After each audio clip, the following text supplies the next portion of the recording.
in 5, 4, 3, 2, 1. Ladies and gentlemen, welcome to episode 36 of The Art of Move with myself, Anthony Manuel, my good friend, Dr. William Raybar. We are here joined today by Buster the Strongman, a super inspiring dude who I am so stoked to have on here with us. Buster, you're a GOATA coach, you are a certified personal trainer, and you're living with cerebral palsy. And just watching all the stuff that you're able to do and all the stuff that you've been able to do through your training has been super, super inspiring to see. For people who are listening who don't know what cerebral palsy is, can you kind of give a definition of what it is and what it's like living with that? Okay, I'll be glad to do that. First of all, I'm Buster the Strongman. I'm 30 years old and I'm stationed out in Atlanta, Georgia, and I live and train with cerebral palsy. Cerebral palsy is a neurological condition mainly caused by premature birth, and it's the part of the brain, the cerebral cortex, that's damaged or affected during the birth gestation period. So the part of the brain that controls and affects movement, it got damaged during well before my mom gave birth to me and my twin brother prematurely. So what was it like growing up with that? It was hard to use your body, and I'm assuming that your parents had to help you out. Where did that physical journey start for you? I would like to say my physical journey started very early. One of the things my parents made sure of is that I learned how to do things the way I had to learn how to do them. They pushed and encouraged me to be as independent as possible, and my dad taught me things, my brother taught me things, my sister taught me things. So I want to say it was a very collective effort, and my passion for being in fitness and being in the gym all stem from my parents wanting all three of us to have active lives. And as I went through physical therapy, as I grew up around the house being with my family and them teaching me things, they empowered me to have as much independence as possible. And I believe that's important. Absolutely. And I mean that's there's a mindset that I mean you can develop that is either I can't do this because of the conditions that I'm in, or I'm just gonna have to find a different way to do it. Right. And it sounds like your parents really encouraged you to always try to find the way that you could do things, no matter how you had to do them. And it all really stems from my great grandma, Miss Ruby Skelton. She told my mom when they took me to the hospital and diagnosed me at the Market Center in Atlanta that I had cerebral palsy. She told my mother to never treat me like something was wrong with me, Mm. because if she did, if she made that choice, I would believe in my head that something was wrong with me. But little piece of advice from my great grandmother to my mother, that really shaped and molded how I came to be who I am today. So I'm thankful for my great grandmother. That's amazing.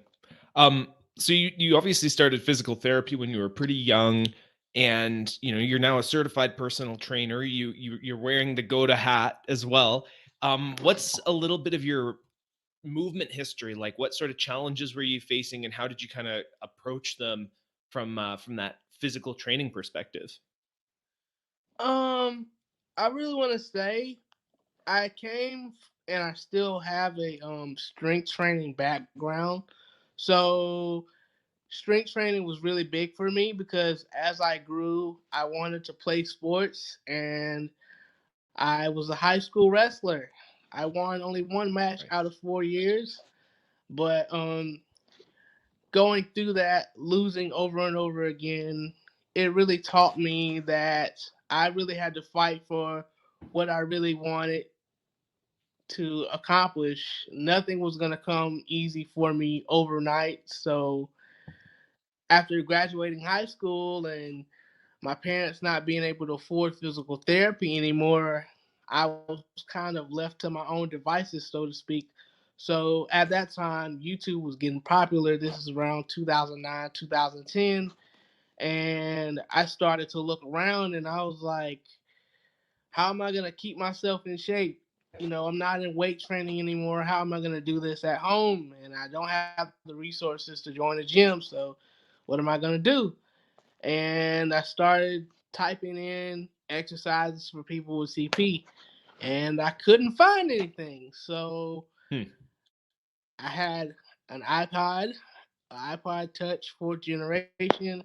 I had the internet at my house, and I was like, maybe if I start recording myself and posting them on YouTube, then maybe I can cultivate or create some type of library for myself.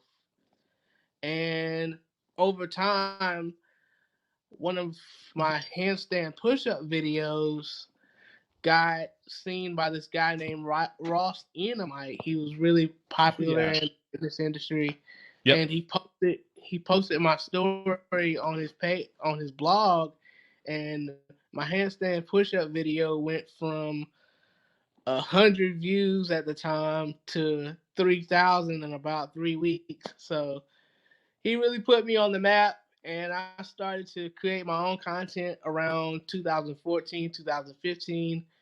And then there was a point where I graduated college in 2016, and I worked full time for the College Football Hall of Fame. And I was still working out, I was still chugging along, doing my thing. But with me working the full time and having the full load and dealing with CP, I wasn't able to work out as much as I wanted to. Hmm. So then fast forward to 2017, 2018, I was going through depression, still working out, but I felt like I was hitting a plateau because I felt like I was getting stronger, but I was maintaining what I was building, but I wasn't seeing any improvements. Hmm. But on a fateful day, and I want to say 20, I want to say 2019. I want to say August or September 2019. Um, Cody Sean, aka Cody Wood, he was a professor at GOATA.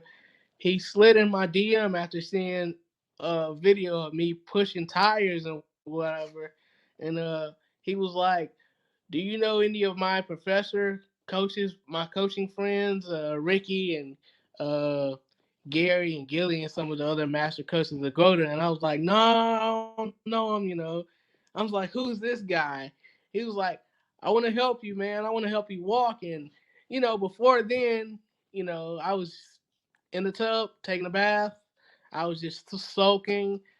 I was at a real low point, and I was like, Lord, I'm never gonna walk. I'm never gonna, achieve my ultimate goal. Because that's one of my dreams. I want to walk. I want to run. Da da da da. Get out the tub. Cody hits my phone, and I'm like, I don't know this guy. He's all the way up in Montana telling me he can help me move better. Like, who is this guy? Who are these GOATA people? I'm like, okay, I'm at the end of my rope, so I'm gonna give it a shot. Let's see. And I was like, set up a call with him. And I was like, I'm not gonna have to lift any heavy weights now. He was like, no, you can be on the ground like how you are now. I'm like, really? And he was like, yeah. So he kind of talked me into it.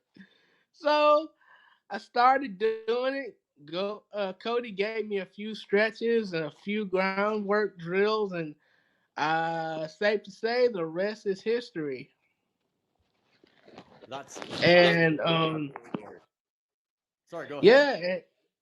yeah, and the rest is history. And from there, um, my brand Strongman changed from me just getting people to work out, which is still the main objective and the main goal, but I want to help people recover. I want to help people heal. I want people to be able to rehabilitate. And I want the listeners out there to understand that I train so that people and I do things so that people can become more functional, so that the things that they do in their lives are much easier. And that's my ultimate goal. That's an incredible story. Let's elaborate on that. So you hooked up with Cody and you did a few sessions, and then you became a coach. I assume you went down to Louisiana. I saw on your Instagram profile. Could you give a little insight on, what happened down there, how you were embraced, or what the process was like down there? Man, lab weekend was sweet. I gotta say, I never ever in my life flew on a plane by myself, and I was like, wow, I'm going out here by myself. I'm taking a risk. I'm going out here on a whim. And I can pretty much say certification weekend was all love, and we just really assessed each other's movement patterns, and we really studied the gait. And a lot of people get GOATA misconstrued. They want to say that we're mean or we're coming off as condescending. But here's the thing that I want to say we're amped up, we're fired up about. We're fired up about these catastrophic injuries on these teams. Do you know in NASM's book, the National Academy of Sports Medicine, in their book, it says that the majority of these ACL tears and non contact injuries, 70% of them occur between the ages of 15 to 25. And knee replacements and hip replacements, all those things are going up in spite of modern technology. And what GOATA is trying to do is we're trying to figure out why and how. Well, we know the answer of why they're going up, but we want to fix them. We want people to be healthy. We want people to heal. There's no reason a 15-year-old or a 25-year-old should have a knee replacement. There's no reason a 35-year-old should have a walker, in my opinion, when there's practically a much safer way to work out without putting heavy loads of weight on your back and injuring yourself because your spine's compressed. Well, in terms of your personal training, you said that before GOATA, you were doing weightlifting. Was there And strength anything, training. and strength training, was there anything in that paradigm that really helped you out, or do you think that a lot of it was wasted time compared to what you're doing now? What do you think about that? I will never say anything is wasted time because what we learn at one period in our lives can always translate over into another period. So I feel like it can always carry over.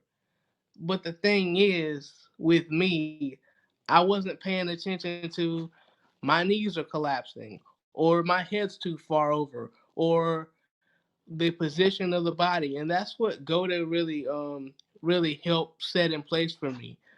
I need to have my feet straight. I need to have my head in the right area because if I move over too far, my energy is not going to be in the right space so I can absorb the proper feedback necessary. And what else? And I could also say that GOATA has taught me that even with being in physical therapy, I believe that I could have benefited from crawling a lot longer than I did because to me, I feel like physical therapy it gets you to a certain point, and then it's on to the next person, and it's not necessarily built to be used for long term maintenance. I want to say GOATA is built for long term maintenance. I'm always on the ground. I'm always going back to these indigenous patterns that our parents learned, that our ancestors learned, to really rebuild the shape and really fine tune our natural birthright of moving in the patterns that we should move so that we can continue to be saving the world's connective tissue. So what I heard there was that with GOATA, you got much more specific with each part of your body. Now, Mm-hmm. for you having a neurological condition, this sounds very important to be very, very specific with what you're doing. Is that what you found? And maybe you can go into specifics on that. Like, let's say your default foot position, your default femur position, how that has changed. So maybe we can go up the body or however you like to parse it out, and give us an insight on your see feel there. Yes, GOATA is really a see and feel system, and I understand it more so than other people from a feeling standpoint. GOATA really helped me gain access to feeling, knowing what my hips feel like, having correct foot position, resting in the Caesar pose, and doing child rockers with my toes in and my heels away. Understanding how I'm supposed to generate power and motion from my hips. And before that, I sat in what's called a W sitting position. If you would look up W sitting, you would see the inside ankle bones driven into the ground, and your your hips being pulled away from your midline of your core, and that really destroys your hips. The W sitting position really destroys your hips. So when I got into the Caesar position and the crisscross applesauce position and the half crawl, the half kneel / cowboy position, that really helped me get more organized and really helped synchronize my movement patterns, and that's pretty much what I'm working on. I'm really gaining access to new areas. I can feel my feet. I know what they feel like now. And for recently was the first time I actually felt blood flow through my leg. So it's a bunch of stuff that I'm just now getting used to after not having access. That's Yeah, we got. amazing. Sorry, Go go ahead. ahead, Anthony. No, after you, after you. So let's say before you started GOATA, were your legs splayed out in the like external or internal position? So I'm going to assume they were internal, and you're Yes, working on accessing the external. Is that a pattern across your body? yes. So in GOTA, we like to that external position you're saying is it's called the bow, and right now my hips are stuck in an internal position. So when I squat, my knees knock together,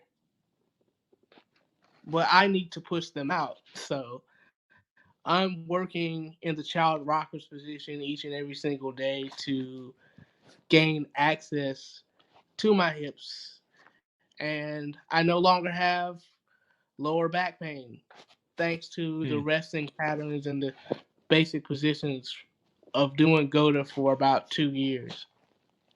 So for people who are listening and they're hearing, it sounds like you're prioritizing a lot of resting positions and accessing better ground resting positions alone. if you were going to explain to someone how does, changing the way that you rest organize different movement patterns, how would you explain that to them? Changing the way how I rest. Resting is so important for me. Like I was saying, how I've been trying to fight the W sitting position, being in the Seiza position in the child rockers, that puts your feet directly up under your hips, so everything is organized properly. And if you go back and look at the Indians and some of the ancient tribes, you'll see that they rest in these same various positions. And you'll also see that those same tribes and our parents and grandparents and things like that, they don't necessarily have those same injuries or issues or the patterns that you see. The more industrialized American and the Western society has come, the further and further we go away from those natural resting patterns. And I know sitting in chairs is leisure, and it's a little bit more I want to say conducive. But when we get away from those natural resting patterns and we start to sleep on our stomachs or lay flat on our backs, that does nothing but compress the spine. And if you even look at, pictures of the babies in the books, when they're in the womb, they're laying on their side. So it's the fetal position. That's a natural resting position. And even I've gotten back to sleeping in the fetal position because it allows my cells to recharge overnight as I rest. And I don't wake up having sleep issues and insomnia and things like that. So sleeping in the right postures can actually assist your sleep and can help in like insomnia issues. Mm-hmm. Interesting. So I've found the same thing, actually. The resting postures for me were the biggest takeaway from GOATA, even though I got many other things. But just that alone made my body feel a lot better. Just, being in Seiza position. I didn't do Seiza for 10, 15 years.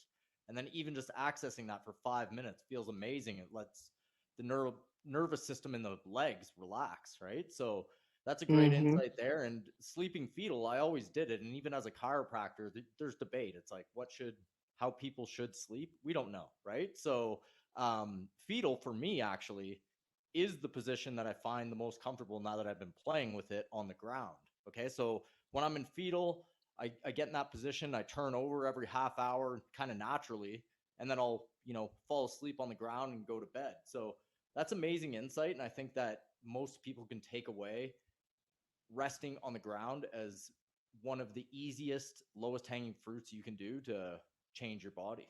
That's great insight there. Definitely. Yeah, we have a one of the viewers just commented. They said young kids should spend much more time crawling as they need to learn to walk on their own. Moshe Feldenkrais, which is he was a Ukrainian Israeli engineer and physicist who had like a system of exercise for self-awareness. He was saying that that he thought that premature walking caused many problems with neuroses into adulthood. So we just lost Buster on the stream. He'll probably sign back in a second here. He probably just exited himself out. We're back. How do I go back? How do I get back in? You're here. You're here. Yeah. we can hear you. Oh, dang! Camera's off. Camera's on. How do I swipe over? I think I can. We can see you. I know, but my phone is on the settings. I was checking the chat. Let's see. No, don't exit. Come on. Yeah, I thought that was a cool segue from the resting postures to the crawling thing. You were saying that you should have spent more time crawling. before you started kind of getting into the physical therapy side of things. Can you elaborate on what benefits doing crawling work had on you personally, and how you incorporate that into your own training with other clients?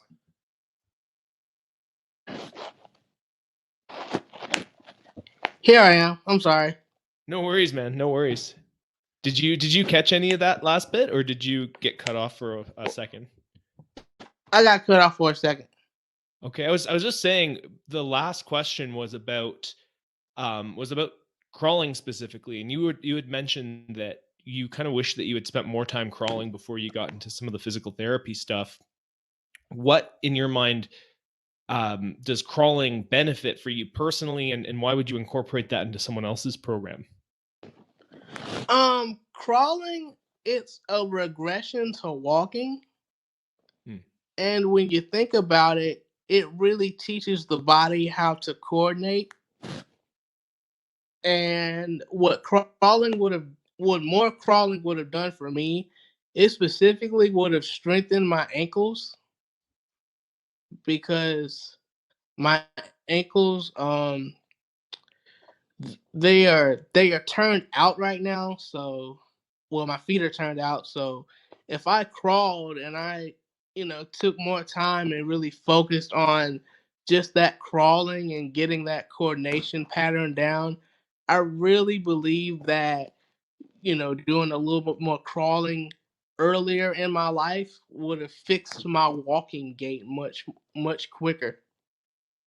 And then, so do you think people who are, well into their adulthoods and who are trying to fix their gait mechanics, do you think they should spend just as much time crawling as they are trying to, learn how to set bows and corners in a walking capacity, or is it kind of more supplemental once you're an adult? They go hand in hand, because the bow, when you bring your leg forward, that's when you set the bow. And when that foot that's behind you, you're always setting the corner, because GOATA is all about landing, releasing, and then you reset. So you land, release, reset. When you go forward, you're moving in a bow, and then the leg behind you, that's cornering. So you're really, it's like you're landing when you start off in a squat, you're on the ground, and then when you leave, you're cornering the hip, and then when you go back down, you're resetting. So it's all one big cycle. Mm. When would you prescribe crawling work for someone? What kind of problems do you think it could help a person solve? With crawling, or Yeah. just a GOATA regimen, period. I mean, if you say you have a client and they're struggling, maybe they'd be struggling with like the cornering. Like, what point would you prescribe crawling to someone who's trying to practice GOATA, or just in a program in general? First of all, I would need to assess how well they could crawl. Mm. And if they couldn't crawl very well, I would really get them into some of the groundwork drills, doing child rockers, going side to side in a 45-degree set. And then I would also have them do toe tuck rockers, which is where you tuck your toes and you just rock back and forth. Because when you tuck your toes and when you're rocking and you're doing, that particular drill, it fixes it helps somebody that doesn't have an arch in their feet. The toe tuck rockers also helps someone that has crooked feet like me. So I toe tuck rockers is another drill that I do each and every single day. I also have a pigeon hip stretch that I do every single day to really help open up my hips. And I can also talk about the bow and corner within the hip stretch as well. Yeah, so let's talk about that. The bow and corner. You were saying you I have can't hear trouble. you. Can you hear me now? I can still barely kind of hear you. Can you hear me, Anthony? Yeah, I can hear you. I can hear you okay. My volume's pretty maxed out, but like your volume's a little low today. Okay. Well, I was saying you were saying that you have trouble accessing the bow. Other than the pigeon pose that you were just saying, is there any other um, go to movement that you do to try to access that bow to try to get it back? Yes. I also have this drill where I stand up against the wall and I put like a yoga block in between my legs, and I stand in what's called the GOATA deck. And the deck is just there as like a placeholder to hold my feet down, and I just practice putting I just practice or I just stand there with the block being an assistant to help me kind of open my legs and get used to that those hips opening after I do my groundwork. So it sounds like you have to really improvise, which could probably help you out. I imagine when you're working with clients, you're able to improvise for them really well because GOTA is a lot about very specific motions in the body, right? So you do have to look at, let's say, a hip that's internally or externally rotating. You have to have the eye for it, and you have to know how to tweak it. So, um, could you speak on that? How having experience what you've experienced with CP, how that helps you in the coaching field. That really helps me because it's like you were saying, it really does help me improvise for clients that have specific conditions similar to mine, and it also helps people look at it from a different scope. A lot of go to movements you see people standing, but for the most part, I'm on the ground, and most people don't take the time or understand that the underrated component about GOTA is the groundwork. And once you understand the child rockers, the pigeon pose, and the various and so many things that you can do on the ground to help you get better. And it's some things that I'll leave alone for a couple months, and I'll just spend months on the basics, and then I'll go back to a more complex move a couple months later, and I'm like, hey, I can do this now, as to where I couldn't do it before because I quote unquote regressed back down to the ground and really focused on honing in on the basics so that I can continue to. I may have to regress here, but that's fine. Once I master or feel like I'm comfortable, I can go back up. I can go back up. I can go back down. And if somebody needs help in a specific area, I can prescribe this and I can get help with this. And after a while, over years and years and years and years, and every day doing what I call daily doses, I I eventually saw improvements, and I was able to help someone else. A year ago, one of my clients, he wasn't able to do a complete squat or a complete hinge, but thanks to the programming that I gave him, he can do a squat, he can do a hinge, and he still uses my method and some of the things that I've taught him through GOTA till this day. So I'm happy and excited about that. Yeah, one of the things that really blew me away about adopting some of the GOTA stuff is I regressed way back to the most basic stuff as well. A lot of the stuff that I was doing was just child rockers or even child rockers with a little bit of a leg corner. And that was like 80% of what I was doing. And I was shocked at just how, I was implementing just these basic movement patterns. And this is after years of trying to do like really complicated gymnastic stuff, really convoluted mobility drills. Like I was doing everything that I could to just feel comfortable in my body. and feel mobile and to feel good. And it was just doing this basic groundwork more than anything else that made my body feel so comfortable. And even now, I'm running like miles a week, and that, which doesn't sound like anything crazy, but I've never ran in my life, and I'm not stiff, I'm not sore. Like, I remember when I was weightlifting or I tried to do cardio, I could push myself pretty hard, but I'd be like stiff and sore for like days at a time afterwards. And right now it's like I'm doing GOATA and I'm running and I'm doing these drills and I'm pushing myself hard sometimes doing this basic stuff, but my body always feels good. It's one of these things. It's like I don't have Right. I might be sore, but I'm not bound up in the same way that I used to be when I was training hard. Exactly. I train 6 days a week.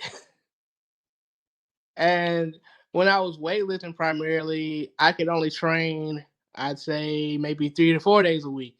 But I like training so much. It's so much of a wonderful hobby for me, not only because I have to, but I actually like doing it. I'm glad I can train 6 days a week. I don't do anything on Sunday. And I might slip up and do a little bit of something on Sunday, but for the most part, I work out 6 days a week, twice a day. What's your routine look like right now? If you're doing double Um, sessions. let's see. I work out every morning once I get up, have my daily prayer and watch the news and things like that. I'll work out for about 30 minutes just to get my body going. And if I have a client, I'll prepare for them. Normally I have a client at 8 in the morning, and then I have a class on Thursdays. But pretty much I get most of my recode work done at night because college basketball is always on. So I'll wait till the game comes on and I'll just listen to the game. And the games last about 2 or 3 hours. So I'm just really just on the ground getting it. Uh, just just really working, just hundreds and hundreds of reps. Like I get to a point where I don't even count. you know, I train for reps and I also train for time. And I try to make sure that everything's perfected and correct form and everything like that. And I post videos just to show people what I'm doing, and people have noticed that my training has changed over time, but it's all about that all comes with maturity.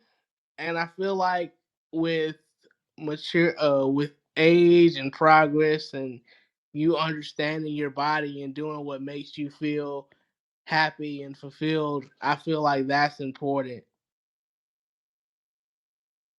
Absolutely. Um, I have to ask. I saw a video of you doing handstand push-ups, um, and I was wondering how did you get that strong? How did you get to the ability to do a handstand push-up or multiples? Man, handstand push-ups, actually I've learned how to do those by accident. You see, growing up, I always knew how to do a handstand. My mom and dad had got me, my brother and sister a pool, so my mom said I'd be like 8 or 9 years old doing handstands in the pool. So I always did handstands. But when I got to high school, I want to say it was like 10th grade, and I was at wrestling practice, and the and coach was sending everybody on a water break, and he's like, Buster, go take water break. And I was like, I'm good, coach, I'm good. So I'm doing like handstands and I'm trying to walk on my hands, but I press up and then I fall. So I'm like, dang. I'm like, so I try again and I press up. I'm coming down and then I did a push up and I was like, whoa, what the world? And it's like, everybody was clapping and happy, and I was like, "What? I can do handstand push-ups." So the thing was going to different areas in the state, wrestling and things like that. My coach would always get me to do like a set of handstand push-ups in the middle of the mat where everybody could see. So all you can see is kids' eyes just going like this, and opposing parents and opposing teams be like, who are these guys and who is this guy? So I was kind of responsible for putting a little fear factor into some people. And needless to say, it worked. That's awesome. How do you make those GOATA? Inside wrist bone high as you're doing them, or? Pretty much. I don't do handstand push-ups as much as I used to anymore because I was that's all I became known for, and I really wanted to be more diverse as I became a personal trainer. So I just whip them out every once in a while, you know. Yeah. I just want to be known for doing a little bit more complex things, but I'm not ashamed that I'm known for doing handstand push-ups because that's my stick. Sometimes that the algorithm pushes it out on Instagram. That's probably why I saw it there. Do you keep any of the strength training component right now? Because I'm pretty much like adopting GOATA as like my full-time training and movement practice. And one of the things that I get asked a lot is like, well, are you keeping any of the strength training stuff that you're doing? And I'm on the fence about it, right? Because I'm like, I could add some bowing and cornering, upper body stuff, and I could add like a little bit of strength work here and there, but I don't want to touch a barbell at all. And, we both have the strength training background. Is there anything that you keep or that you would consider keeping in the strength training world as you're approaching a GOATA practice? I keep like the sets and reps and things like that. I always train in like multiples of 10. 10's a good number, 10's a round number, so I might do 50 rockers. I may do like 50 rockers, 50 toe tuck rockers, something like that. And then I might spend like 5 minutes in the hip stretch on one side, go 5 minutes or another stretch. And from time to time, I'll take out the slant boards and I'll do push ups. And a lot of people don't believe me when I say this, but I've never taken creatine or any type of supplement. People look at my physique and they're just blown away. And my mom, till this day, she keeps asking me if I take anything, and it's like, no, mom, no, I do not take anything, and I do not take anything because I came from the people that taught me weightlifting, man, I came from an old school background. They didn't believe in supplements. You know, I lifted with some older gentlemen, the guys with the chalk on their hands, you know, and to this day I don't wear gloves when I'm grabbing weights. And they're like, bro, how do you not need gloves? I'm like, bro, I train with older people. like, you know how it is. Yeah. Well, I mean, we were the guys with the chalk on our hands, like that was, we both came from like a powerlifting CrossFit background, right? So that was the lifestyle for a while. We got Alex Romero saying GOATA fan checking in. We got Arthur Custom Needs is back. Buster's my guy. What's up, guys? If you guys are watching this live on No Filter Net, if you guys want to join in this stream, you can hit the knock button. This is a fully interactive platform. So if you actually want to be a part of this podcast right now and you're on nofilter.net listening to this live, hit the knock button if you want to join us. And that's a way more fun and interactive way to do a Q&A. Yo, got Arthur in the building. And Alex, man. Alex be showing me lots of love on Twitter. Shout out, Alex. Nice. So I was watching I think it was a YouTube podcast, and you were on it with Gil and Ricky, and Gary was on there as well. And you were saying you're stuck in a hinge. What does that mean? I wrote that down because I'm like, I wonder what he means. When I'm stuck in a hinge, like you know how when your knees knock together? Yeah. That's pretty much what it is. Back then, my knees don't knock anymore, by the way. Go to help with that too. But anyway, back then when I was walking, my knees would always touch and bump together. So I'm like stuck in a hinge. And cornering was the only thing that I was good at by default because I was stuck in that hinge. So that's kind of a running joke that me and Gilly kind of have with each other. So in terms of functional results, how different is your gait now? How much more improvement have you had since GOATA with actual functional movement of your gait? With my gait, that's still an ongoing process, but I no longer walk with my walker anymore. I'm pretty much mobile, and I can get anywhere I want to, and I don't have to depend on my walker. There was a point in time where, if I forgot my walker, I would be having these moments where I felt like I was gonna fall, and through GOATA and having more confidence in my body and being able to move and being able to be more durable, I no longer have those trepidations, and I'm working on trying to continue to build my body so I can test how good I can run in about, I want to say, October, November, around my birthday.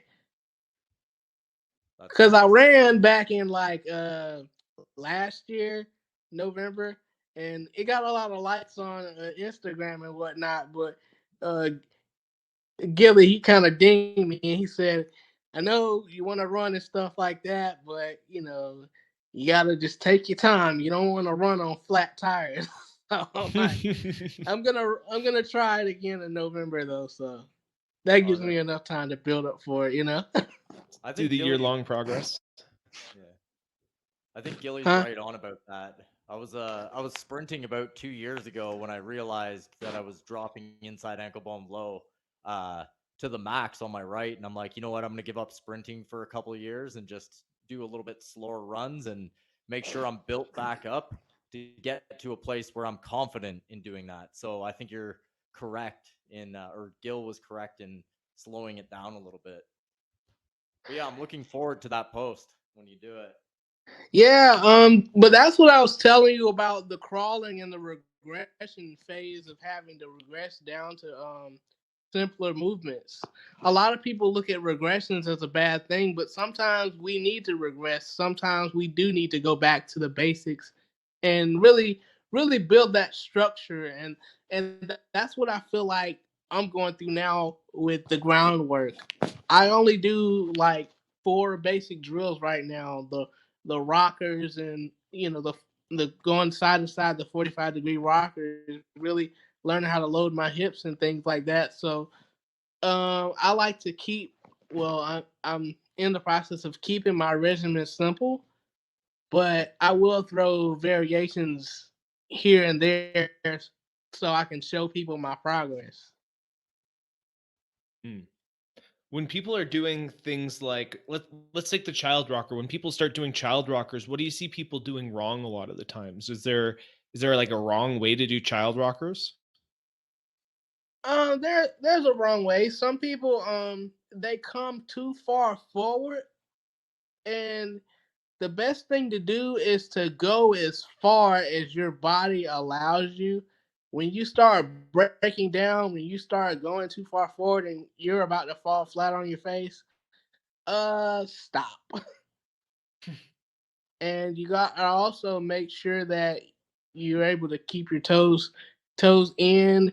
You can't let your feet collapse and go inside ankle bone low, because when you let your feet collapse and you're going inside ankle bone low, that goes back to that creating that valgus pattern or that 90-90 pattern that you see commonly, where people have their inside ankle bone driven into the ground, and it's like that destroys your hip because Mm, it pulls your hip away from your core. interesting. I used to do the 90-90s all the time when I was in CrossFit because I thought it was like, oh, it's a hip mobility drill. You're getting the internal and the external rotation. You're saying it like destroys your hips because of how it's pulling your hip distally from your core. And it's not a lot, and you're not getting the proper rotation in that ankle.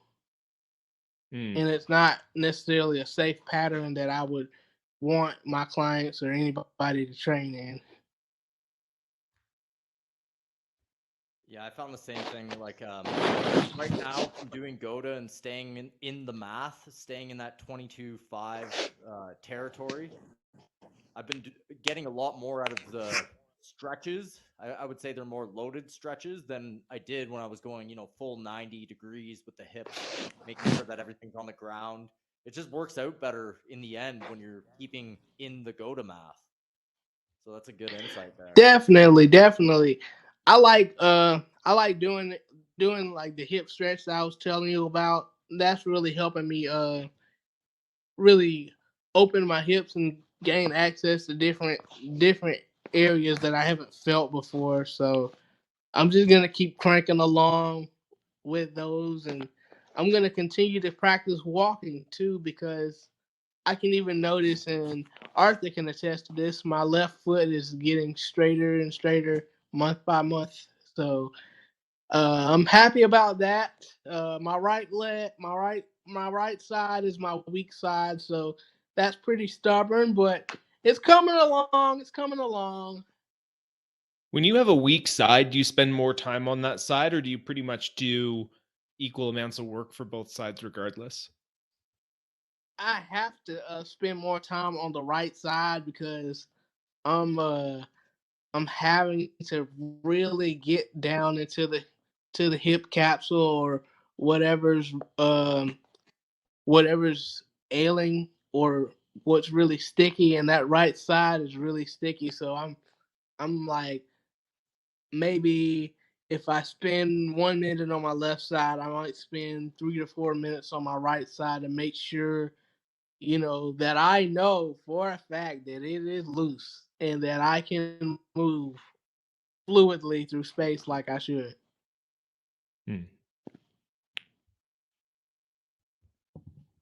Yeah, I have basically the same thing on my right side. So, do you work with other people with CP as well, or do you have any? That's what I really want to do. That's my end goal. I want to work with others with CP, and I want to work with others that have similar conditions to mine. And I'm a personal trainer at Clarity Fitness in Atlanta, and I currently have one of the members. She attends my class every Thursday. Her name's Elizabeth, and she's in a wheelchair, and she's not, quote unquote, as mobile as I am per se. So she can't necessarily get down on the ground per se, but she can. We do work out together. We do work, with the weights, and we just work within her capacity, and she really enjoys the class. And I've been able to implement some of the things that I've learned from from occupational therapy with her as well, to make sure that her hands and things are continue to stay loose and things, because that's what my ultimate goal is. Also, like I said in the beginning, my training is a little bit different because I want to make sure that whoever works with me, I want to make sure that they're more functional for everyday life, because a lot of people, they work out for a hobby, but for me, and I'm pretty sure tons of others like me, we work out for our survival. If we can't use our hands, if we don't know how to open a door without assistance, how are we going to be able to make it in this world? How are we going to be able to function? And that's what my ultimate goal is. So I even have hand drills that I do on the slant boards to make sure that my hands and my fingers are functioning properly. Could you speak on that a little bit? What are they? What are those drills? My drills? See my hand? Yeah. See my hand? Yeah, yeah, we can see it.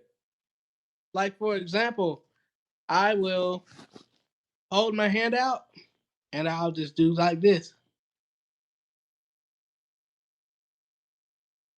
Yeah, so And then touching your thumb to each I'll finger, I'll open and open my close. hand and then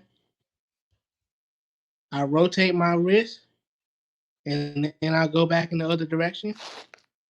And and on the slant boards, I'll because they're rough, so I'll put my fingers together and I'll practice opening them and I'll close them. I'll open, close, and then what else?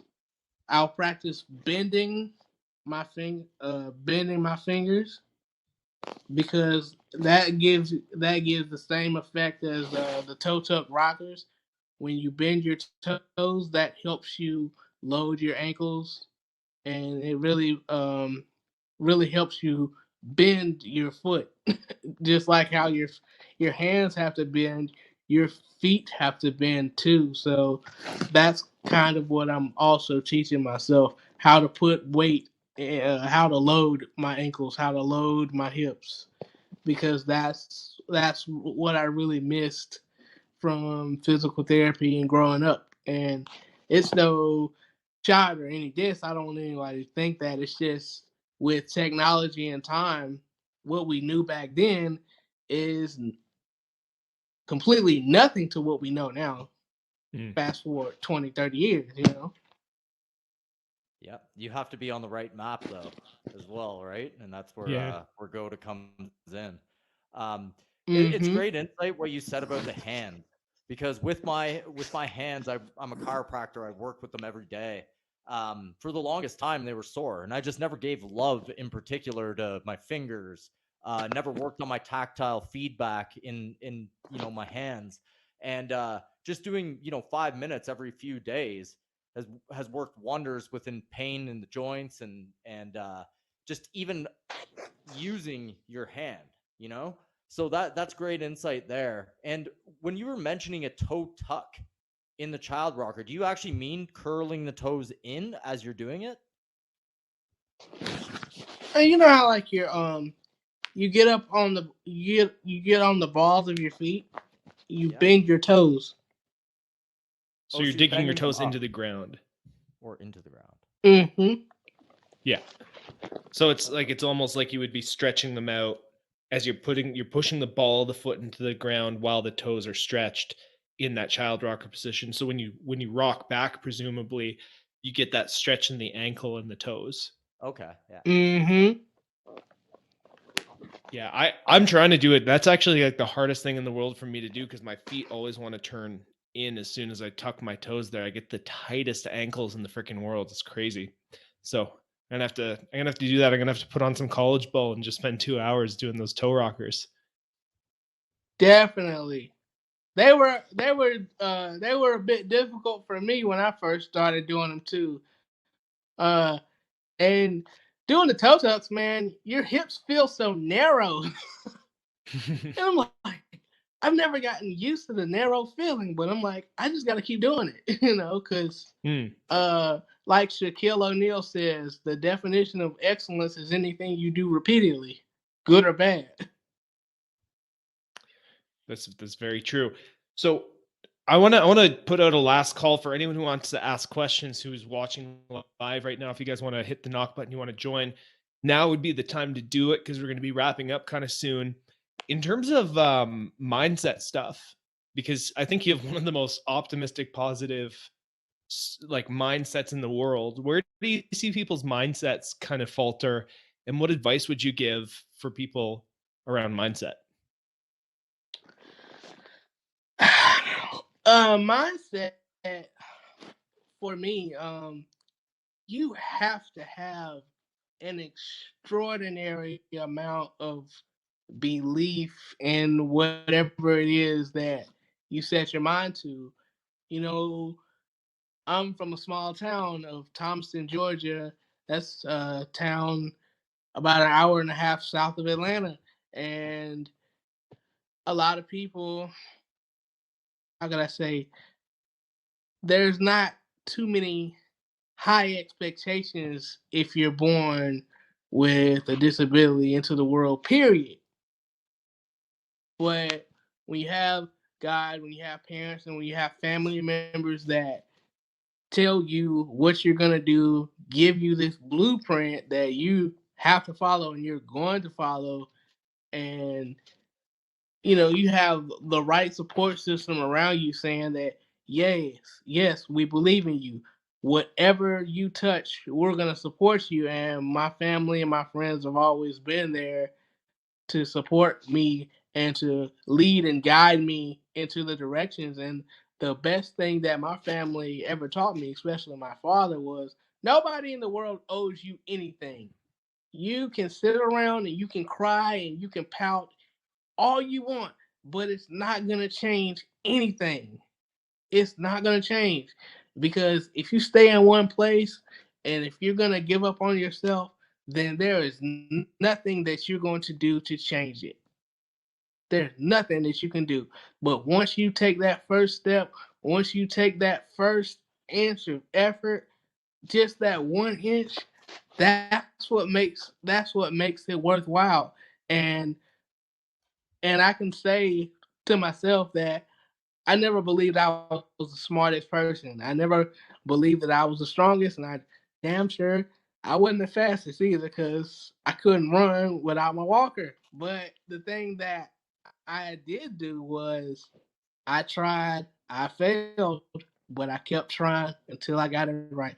I kept falling, I kept getting back up. I got knocked down, I kept getting back up. Like I say, I lost 150 wrestling matches in my career, and I got frustrated, I got tired, but I kept getting back up because I believed that eventually I was gonna be able to break through. So that's my whole thing. Um, you gotta always believe in yourself, and always remember that nothing lasts forever. Nothing in life truly lasts forever. So I just want everybody out there to put whatever they believe in, whatever gift, hone, or they feel like they want to attack or accomplish, then do it. But you got to be able to be on the right path. You got to be able to find the right support system. But it starts within. It starts within yourself, saying that self, today is the day I'm gonna make a change for the better. Today is when the day where I'm gonna get up off my couch. Today is the day where I'm gonna finally start that business, or today's the day when I'm finally gonna ask that girl out I've been wanting to ask, quote unquote. But anyway, that's pretty much my mindset, and that's what I really want to encourage people. That's sage and timely advice. I'm gonna play that back, really. Yeah, I I'm think I gonna can save use that as a that clip. right about now. That's gonna be my new ringtone. I'm gonna listen to that every day, man.